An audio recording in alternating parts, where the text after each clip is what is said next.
Ég forðast bara að koma þér heima. Ég skil bara ekki mömmu. Hann aldrei almennilegur við hana. Hann ætlaði þessi árlegi jólakoss. Új, mann kom fast það gaman. Það viðbjörnslegt núna. Mér langar til að segja þér hvað gerist í dag.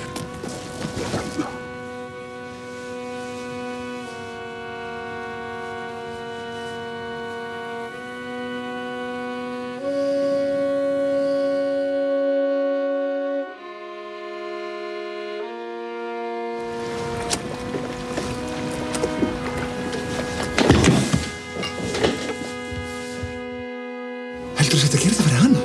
Trúirðu því virkilega, ha? Þú ert aðeins fyrir sjálfa þig og engan annan. En þú ert með svo mikið samviskubit yfir að hafa traðkað á henni og okkur öll þessi ár.